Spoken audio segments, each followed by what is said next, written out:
माझी या भक्ता आणि संसाराची चिंता, काय समर्थाची कांता कोरांन मागे. आणि मग जगाच्या मालकानं निर्णय घेतला आणि रुक्मिणी मातेला बोलवलं, चला आपल्याला तीरला जायचंय. वय माता माऊलीला बाहेरगावी जायचं म्हणलं की अत्यंतिक आनंद होतो. म्हणले बरं आहे, ठीक आहे. तसं ते कुंकू काय लावायचं ते सगळं कुंभारणीचा वेश रुक्मिणी मातेने घेतला. गरुडरायाला हाक मारली, चला जायचं आपल्याला तीरला. गरुडरायाला म्हणले तुम्ही गाढव व्हा. गाढव निष्ठ म्हणलं तर जमतंय का? ऐका, संत सेवे करता भगवंताचं जे वाहन आहे, गरुडाची पायी ठेवी वेळोवेळा डोई वेगे आणावा तो हरिमद दिना ते उद्धरीन. गरुड राहायला असणार त्या ठिकाणी गाढव बनवला. आपल्या सर्वांना कथा भाग ज्ञात आहे.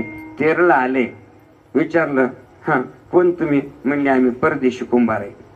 त्याला काही होता येत, आमच्याकडे दुष्काळ पडला म्हणजे, आणि त्याच्यामुळे आम्ही इकडे आलो. आम्हाला कळालं म्हणले इथं असणार आहे कुंभाराचं घर आहे. हो, आणि असा असा प्रकार झाला ते कळालं. मग आमचं असं म्हणणं आहे, तुमचा धंदा आम्ही बटईने चालवित, अर्ध तुम्हाला अर्ध आम्हाला. देवाचं नाव घेऊन जर धंदा केला तर त्याला यश प्राप्त होतं बरं का. आता साक्षात जगाच्या मालकानं ती मडकी बनवल्यामुळं काय त्या माठातलं पाणी लागत होतं आणि काय त्याचा सुगंध येत होता बरं का. असो खूप धंदा झाला, अर्ध तर दिलं, पण जाताना आपल्याकडलं गटुडही काकाकडे दिलं का. ते म्हणले आता आम्ही आमच्या देशाला जातोय. रस्त्यात जाताना आम्ही दोघच आहे आणि आमचं हे गाढव आहे. रस्त्याच चोरांनी आम्हाला अडविलं तर विनाकारण आम्हाला मार खावा लागला. त्याच्यामुळं काय करा, तुमच्याकडे साधू संत येतात आणि त्याच्याकरता ह्याचा विनियोग करा. तुका म्हणे संत सेवा हेच देवा उत्तम. म्हणून जगद्गुरु तुकाराम महाराज भगवत भक्तांचं लक्षण अभंगाच्या पहिल्या चरणामध्ये वर्णन करतात.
भक्त ऐसे जाना कसे भक्त जे देही उदास. संत कबीर महाराजांचं चरित्र जर आठवलं तर ते राम नाम चिंतनानं कबीर महाराजांना समाधी लागायची. कशानं समाधी लागायची? राम नाम चिंतनानं कबीर महाराजांना समाधी लागायची. ऐका, ज्ञानेश्वर महाराजांनी हरिपाठ ग्रंथाचं महत्व सांगितलं. हरिपाठ हा ग्रंथ सुद्धा भगवत भक्ताला, साधकाला, वैष्णवाला, वारकऱ्याला संजीवन समाधी प्राप्त करून देणारी ही मोठी साधना आहे. ज्ञानदेवा प्रमाण, निवृत्ती देवी ज्ञान, समाधी संजीवन हरिपाठ. हो, हरिपाठच खूप मोठं महत्व आहे. आपल्या पूर्वजांना सुद्धा सद्गती प्राप्त करून देणारा हरिपाठ ग्रंथ आहे, म्हणून रोज हरिपाठ म्हणा जावा. ज्ञानदेवा सांग झाला हरिपाठ, पूर्वजा वैकुंठ मार्ग सोपा. आईकडल्या वडिलाकडल्या दोन्ही कुळाचा उद्धार हरिपाठ करतो. मातृ पितृ भातृ सगोत्र अपार, चतुर्भुज नर होऊन ठेवली. अजून काय करतो? एखाद्याला जर भूताची बाधा झाली असं, अंबाजोगाईला सगळे दवाखाने आहेत. मंत्र पे आघात पळे भूतबाधा भेणे तेथे. आपण घरोघरी गावात हरिपाठ घेतो म्हणून हे गावाच्या बाहेर हे काय काय स्मशानभूमीमध्ये काय असते? भूत भूते वेताळे नाचती हर्षयुक्त उमापती. वय भगवान शंकरजींना अत्यंतिक आनंद होतो कधी हे भूत आणि वेताळ नाचायला लागल्यानंतर. असो, जर यदा कदा त्याला स्मशानभूमीतून जाताना एखादं भूत एखाद्याला लागलं, भूतबाधा झाली, तर ती भूतबाधा अंतरपे आघात पळे भूतबाधा भेणे ते. असो, संत कबीर महाराज राम नाम चिंतनामध्ये त्यांना समाधी लागायची. राम राम राम राम राम राम राम राम राम राम राम राम. टाळी वाजवा मोठ्या प्रेमानं सर्वजण म्हणा. राम राम राम राम राम राम राम राम राम राम राम.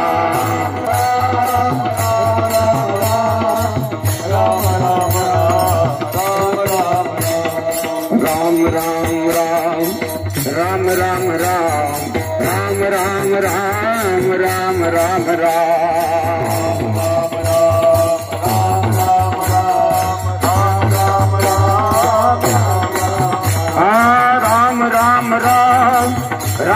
राम राम राम राम राम राम राम.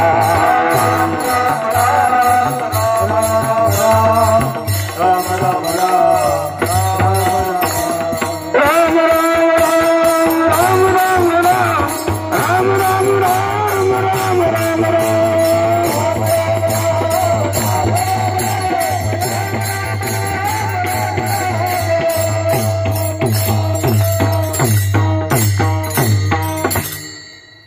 मग ते शेला विनीत असताना कबीर महाराजांना समाधी लागायची.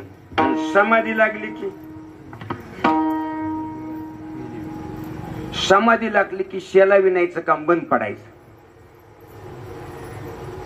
मग कबीर महाराजांचा शेला विणण्याचं काम बंद पडलं की मग देवानं कबीराचे मागे शेले विनी असे कबीर महाराज रस्त्यानं चालायला लागले की असं रामनाम चिंतन करत चालायचे. आणि त्या रामनाम चिंतनामध्ये असं देहपान विवर्जित व्हायचे.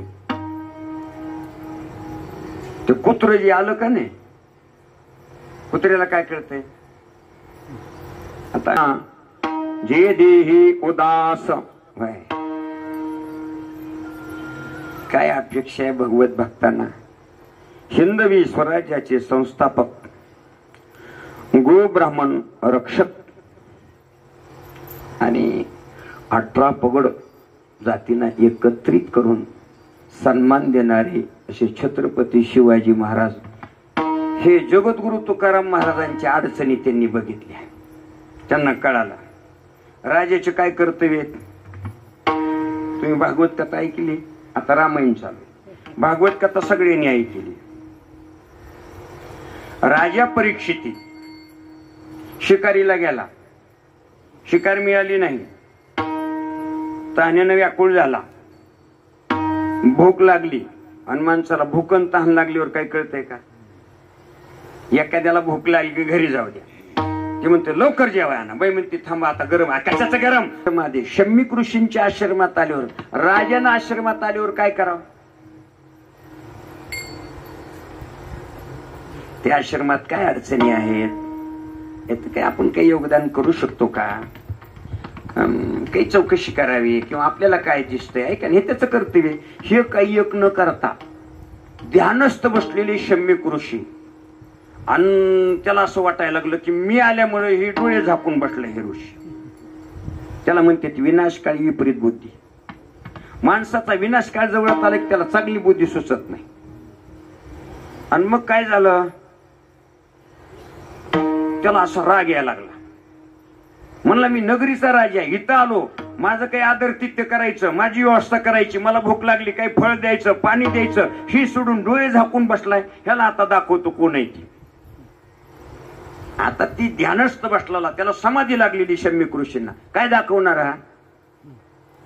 त्यास इकडं तिकडं पाहायला लागला आणि त्यानं एक बघितलं की मेलाला साप होता. त्या बाणाच्या टोकावर असणारा ती साप घेतला बरं का देवा, आणि तो साप आणला आणि त्या शम्यक ऋषीच्या गळ्यात घातला, मेलेला साप. बरोबर आहे का. कथा अशीच आहे का नाही भागवतातली. बरं आहे, तुम्ही काय करता, कीर्तनाला आल्याबरोबर एकदा काही थोडं तर आपल्यामध्ये परिवर्तन व्हावं असो. आणि ती मेलेला साप गळ्यात घातला. आपल्या सर्वांना ती कथा ज्ञात आहे.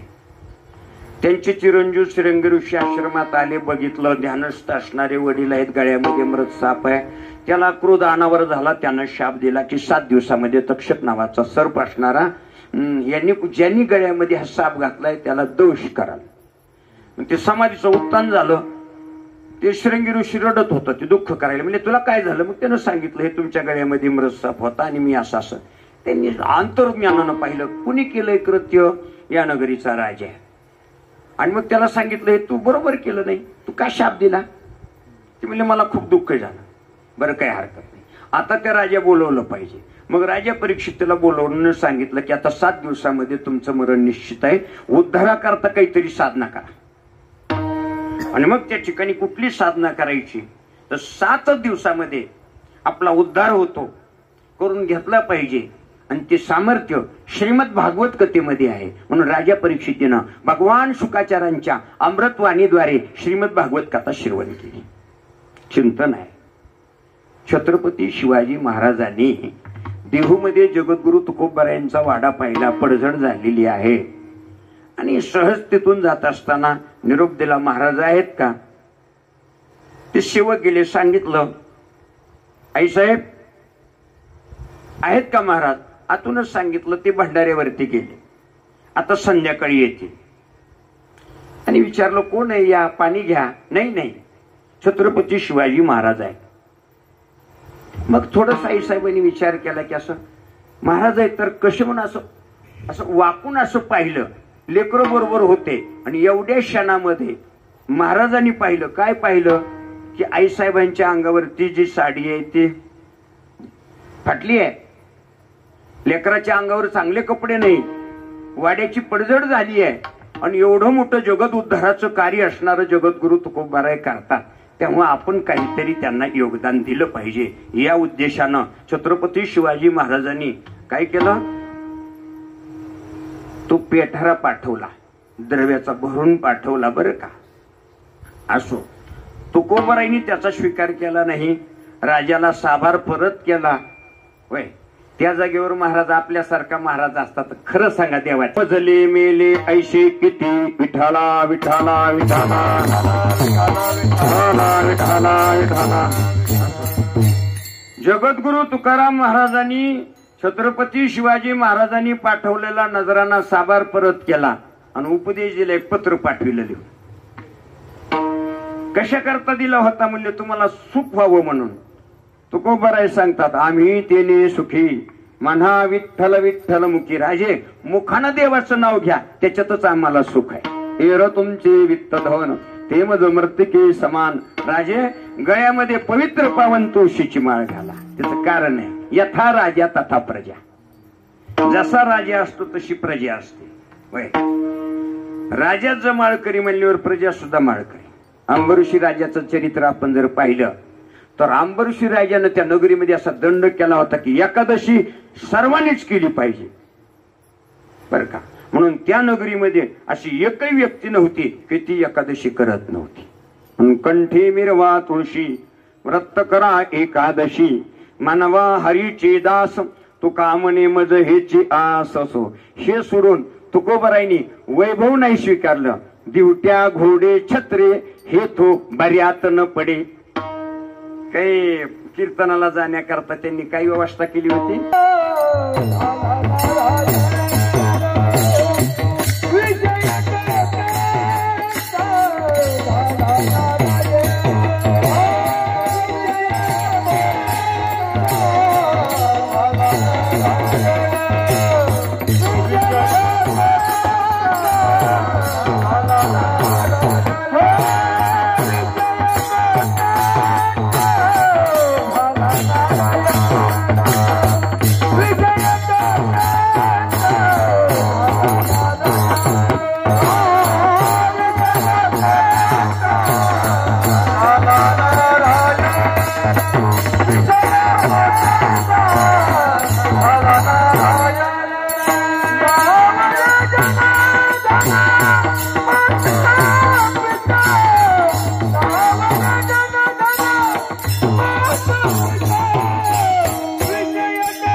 जगद्गुरु तुकोबराय सांगतात तशा भगवत भक्ताचा विषय काय झालेला असतो. विषय तो त्यांचा झाला नारायण. परमात्मा त्यांचा विषय झालेला असतो. देवच त्यांचा विषय झालेला असतो. विषय तो त्यांचा झाला नारायण. आणि देव विषय झाल्यामुळं त्या भगवत भक्ताला नावडे त्याला आवडत नाही. काय आवडत नाही? नावडे जन. नावडे जन कोण आवडत नाही? जन का आवडत नाही? समजा आता तुम्ही नवीन चौकदार झाला, तुझे नाम उच्चारितो म्हणून ज्याच्या वाट्याला जे कर्म आलंय ते करायचं, पण देवाचं स्मरण ठेवायचं. आणि तोच परमार्थ आहे. तो परमार्थ आहे बर का. देवा पूजा पाठ सदोदी देवाचं चिंतन करणं हा तुमचा परमार्थ. शेतकऱ्यांना उत्तम शेती करायची, चांगलं पिकवायचं बर का. म्हणजे सगळ्या कुटुंबाच्या अडचणी दूर होतात. आणि काय होतंय? सगळ्या समाजाला खायलाही चांगलं मिळतंय. गुरुजी आहेत, विद्यार्थ्यांना भरपूर ज्ञानदान करायचं, तोच परमार्थ. पण ते करत असताना देवाला विसरायचं नाही. जयाचे जे वीत तेची ईश्वराची मनोगत असं सांगतात. असं म्हणून जगाला सगळ्याच गोष्टी आपल्या किंवा भगवत भक्ताची आवडणार नाही. म्हणून ती भक्त जगाच्या नादीस लागत नाही जास्त. म्हणून त्याला काय आवडत नाही? जग आवडत नाही. कारण कसंही वागलं तरी जग काय करतंय? नावच ठेवते. समजा मी कीर्तनात नाचायला काय म्हणे, त्याच्या ठिकाणी 13 अनर्थ सांगितले. किती अनर्थ सांगितले? चोरी तरी कुठं होती, अविश्वास तरी कुठं, आणि खूप भरपूर अति द्रव्य कमवून ठेवलं आणि ती माणूस मेला. तुकाराम महाराजांनी गात्यात सांगितलंय, मी माथ्यातलं सांगत नाही. साठवून मरे धन आणि लावी पोराशी भांडण, म्हणून 13 अनर्थ सांगितले. म्हणून त्याला ते धनही आवडत नाही. नावडे धन, नावडे पण सगळ्याला लावायचं. नावडे जन, नावडे धन. होय, शास्त्रानं आपल्या आई वडिलाला काय सांगितलंय? मातृदेवो भव. आई कोण आहे? देव आहे. पितृदेवो भव, वडील हे देव आहे. अतिथी देवो भव, आचार्य देवो भव. आणि इथं म्हणायला लागलेत नावडे माता आणि नावडे पिता. असं दुटप्पी कसं बोलायला लागला? त्याचं कारण आहे, जी आई आपल्या परमार्थाला अडचण निर्माण करते ती आपली जन्मदाती आई असली तरी त्या भगवत भक्ताला आवडत नाही. सांगा, रामायणातलं चरित्र आहे. उद्याच प्रभू रामचंद्रजींचा अयोध्येमध्ये रामराज्याभिषेक सोहळा संपन्न होणार होता. पण त्या ठिकाणी असणारी कैकई आणि तिची दाशी असणारी, काय नाव तिचं, मंत्रा असं सांगतात म्हणे. ती मंत्रा हिवराच्या झाडाखाली थोडी बसली होती. म्हणून शहाण्या माणसानं रानात हिवराचं झाड असलं तरी त्याच्या खाली बसायचं नाही. जर बसलं तर काय होतंय सांगू का? माळकरी असला तर त्याला उगच असं वाटतंय उगच माळ घातली आपण. ते भजन बी करीत असतात तर ती म्हणते दाट सावली सज्जनी जैसी वाळली तैसे पुण्य डावलून गेली अभक्ता ती. विठाला विठाला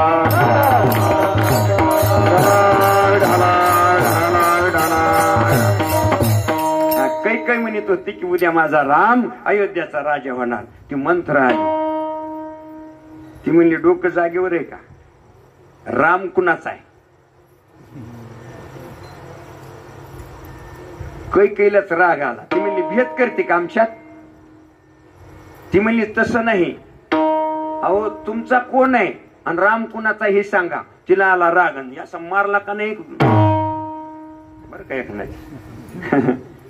राग आल्यावर काय असतंय, त्या कैकेयीने असणाऱ्या मंत्राला असं मारलं गाला तिकट्या.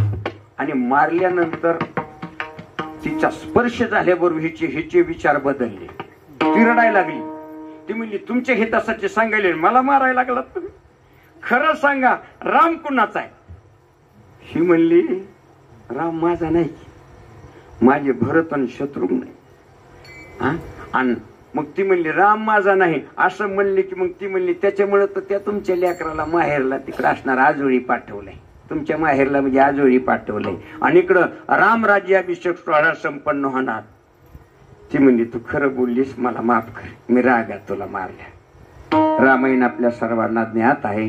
सांगायचा मतितार्थ असा, ती मग उपग्रहात गेली. राजा दशरथ आला. तिला सांगितलं तुझं काय मनोगत आहे. आलं. तिनं सांगितलं मला जे माग तुम्ही 2 वर दिलेत ना ते वर दे, आता तीच वेळ आहे माझी. म्हणले कोणते? म्हणले उद्या अयोध्येचं असणार हे राजपद भरताला बसवायचं. राजा दशरथ म्हणला राम म्हणत होतीस तू? ती म्हणली नाही. अगं माझा राम? ती म्हणली मला कळत नव्हतं, आता कळायला लागलाय. माझा राम नाही. हा बरं म्हणले काय हरकत नाही. आणि दुसऱ्या वारानं रामाला 14 वर्षाकरता वनवासाला पाठवायचं असं म्हणलं की राजा दशरथाला चक्कर आली पडली. त्यानंतर काय काय घडलं रामायण आपल्या सर्वांना ज्ञात आहे. राजा दशरथ रामयोगानं त्यांनी प्राण सोडला राम राम म्हणत. भरत शत्रुघ्न यांना त्या ठिकाणी रथ पाठवला. त्यांना आजोळून घेऊन येत असताना त्यांनी चौकशी केली, नेमकं काय काय घडलंय, काय रामायण घडलंय, सगळं सांगितलं. आणि भरताला एवढा राग आला. कुणाचा? झोपला नाहीत ना अजून, 11 नाही वाजले. 11ला अगदी आपण आरती सहित संपू, काळजी करू नका. भरताला राग आला आणि आल्यानंतर ती असणारी भरताची आई कैकेयी असणार ती आरतीचं औक्षण करण्याकरता ताट घेऊन आली. क्रोध अनावर झाला, धिक्कार केला आपल्या जन्मदात्या मातेचा. सांगायचा मतितार्थ असा की जन्मदाती आई होती पण भगवंताच्या विरह, भगवंताच्या सेवेपासून जी विनमुख करते ती आपली जन्मदाती आई असली तरी त्या भगवत भक्ताला आवडत नाही. ना आवडे माता.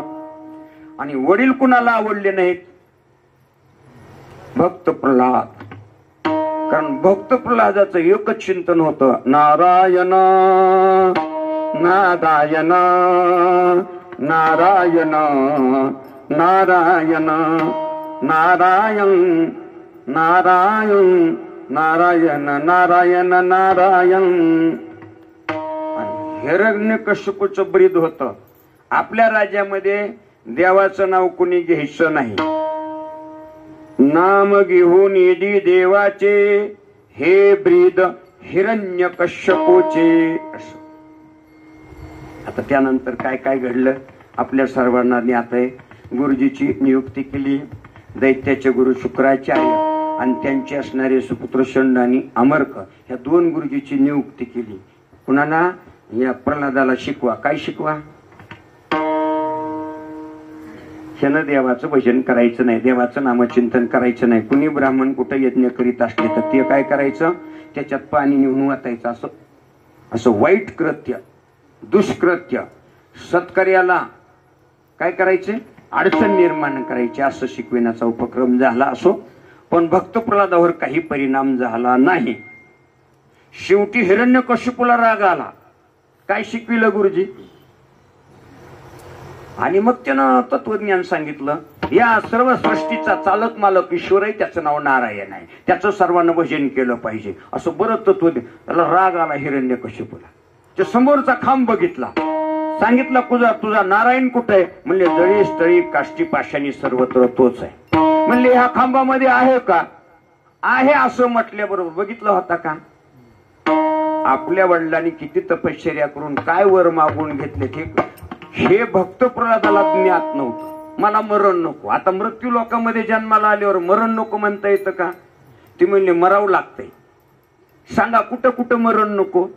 माणसं नेमके मरतात कुठं? घरात. ती म्हणला घरात मरण नको. दाराच्या बाहेर मरण नको, काही हरकत नाही. पृथ्वीवर मरण नको, काही हरकत नाही, तथास्तु. आकाशात मरण नको, तथास्तु. शस्त्रानं मरण नको, तथास्तु. अस्त्रानं मरण नको, सगळं सांगितलं. माणसं मरतात कधी? एक तर दिवसा नाही तर रात्री. मला दिवसा मरण नको, तथास्तु. मला रात्री मरण नको. ह्याला वाटलं झालं काही की सगळं काम. पण देव देत असताना हातचा राखून देत असतो मायबाप. सगळ्या गोष्टीची पूर्तता. यानं त्या खांबावरती लात मारली.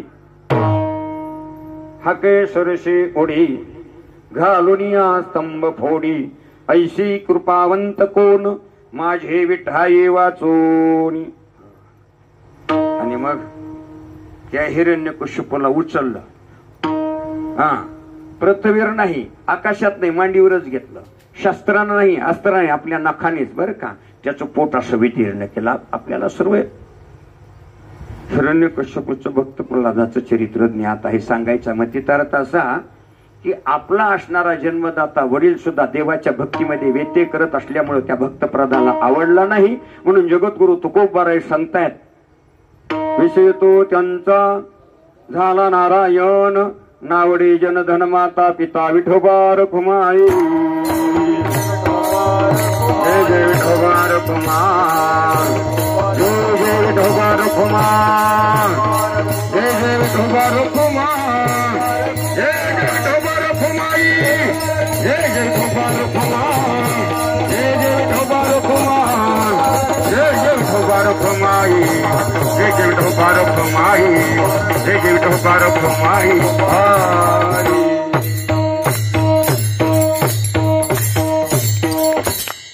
तुकोबाराय सांगतात भक्तैसे जाना जे देही उदास गेले आशापासून निवारोनी. विषय तो त्यांचा झाला नारायण नावडे जन धन माता पिता. एक संशय निर्माण झाला. जर त्या भगवत भक्ताला त्याचा विषय नारायण झालेला आहे, देवाविषयी तो उदास आहे, आशापास त्याचे निवारण झालेले आहेत, आहे का नाही? आणि त्याला काय काय आवडत नाही?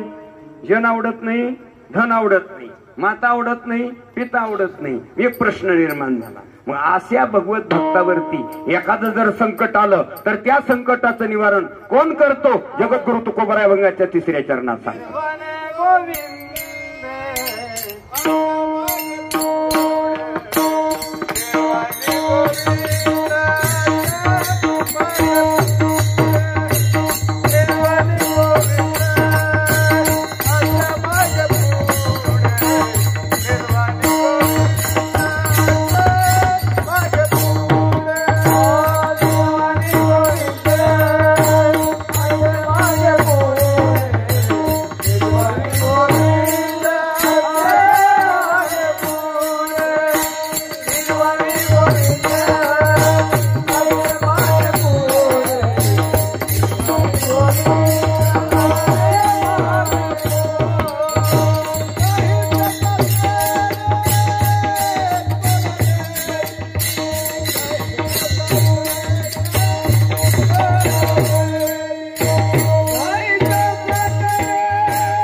निर्वाणी गोविंद म्हणजे संकटाचं निवारण करणारा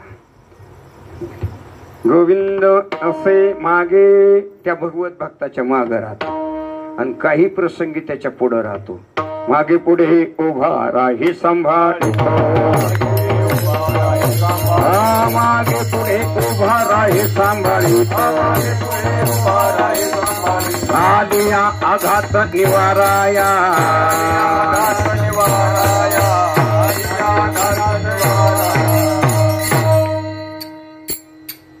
प्रश्न पडला होता भाविक भक्तांना. मग त्या भगवत भक्तावर संकट आल्यावर त्याचं निवारण कोण करणार? याला तर जन आवडत नाही, धन आवडत नाही, माता आवडत नाही, पिता आवडत नाही. आज्ञा केली हिरण्यकश्यपूने, पाहता काय काय काय केलं? याला हत्तीच्या पायाखाली द्या. सेवकाने त्याला हत्तीच्या पायाखाली दिलं सुखरूप.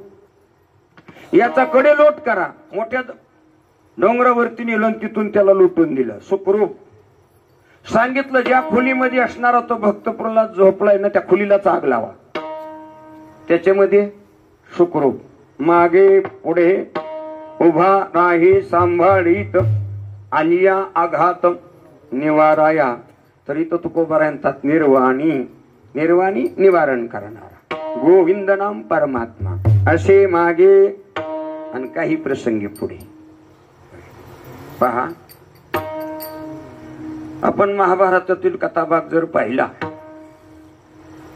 तर त्या द्यूत खेळामध्ये पांडव सर्वस्व हरले. द्यूत नाम जुगार, बर का, किती वाईट आहे.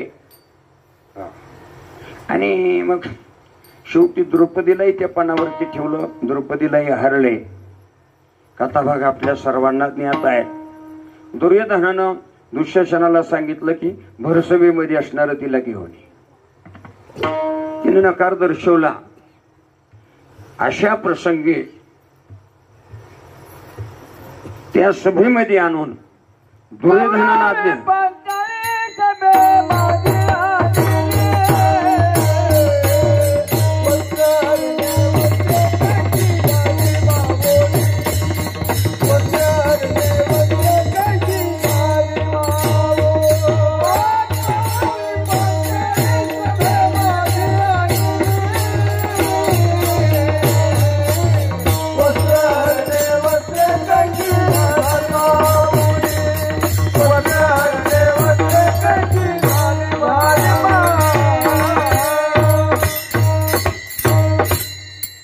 द्रौपदी पंचाली सभे माझी आणली वस्त्रे हरणी, कैशी वस्त्रे झाली माऊली. आणि मग सांगितलं दुर्योधनानं तिला विवस्त्र कर. भर सभेमध्ये सगळ्यांनी मानाखाली घातल्या मायबाप.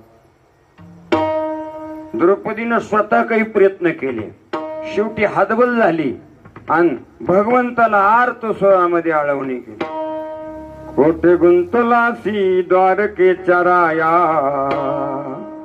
वेळ काच खयाला विला, दीनानाथ ब्रीद सांभाळी आपुले,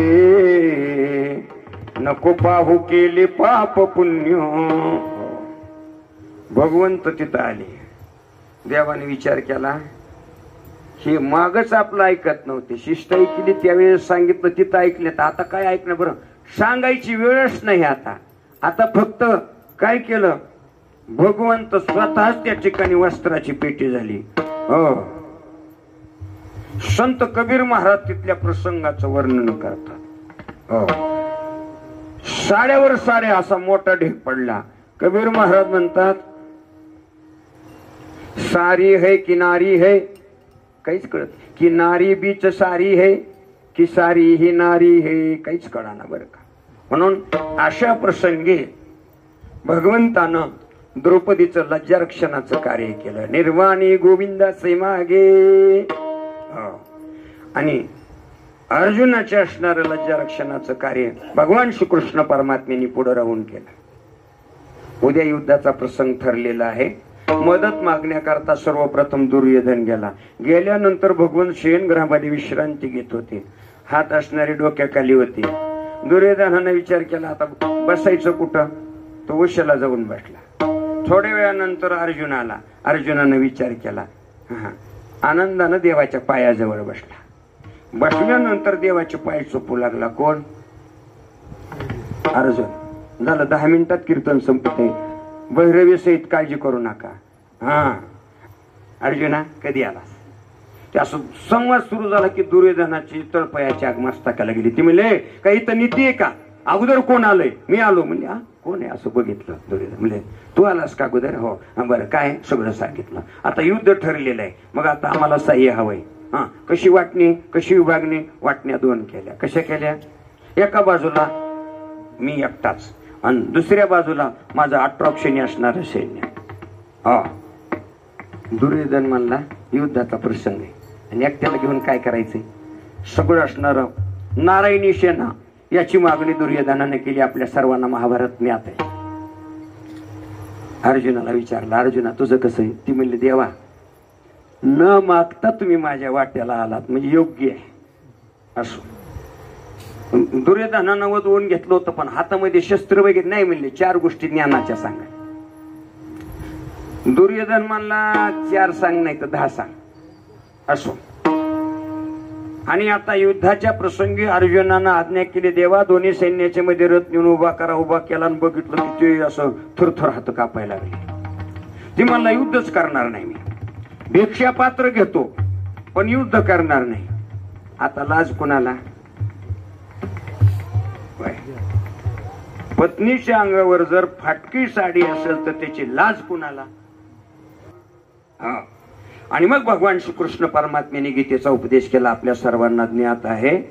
आणि त्या अर्जुनाचं रक्षण केलं. म्हणून निर्वाणी गोविंद असे मागे पुढे काहीच साकडे पडहोनी दे. म्हणून भगवत भक्त जे करतात ते भगवंताची भक्ती.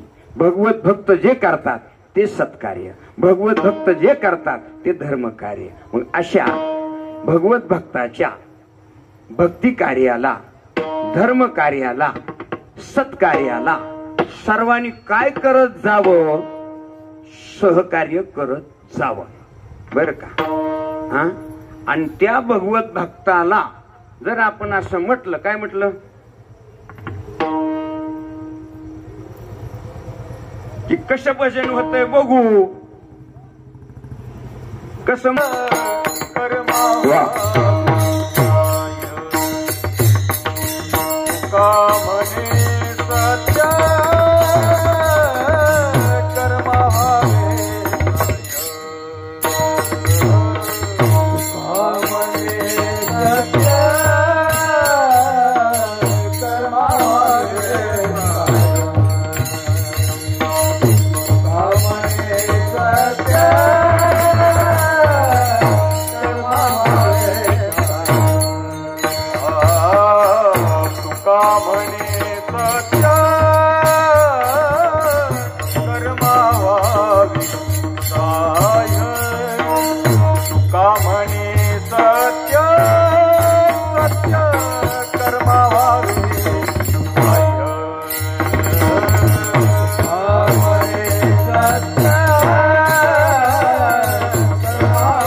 भयनर का जाणे विषय तो त्यांचा झाला नारायण नावडे जनधन माता पिता प्रस्तुत प्राप्त प्रसंगी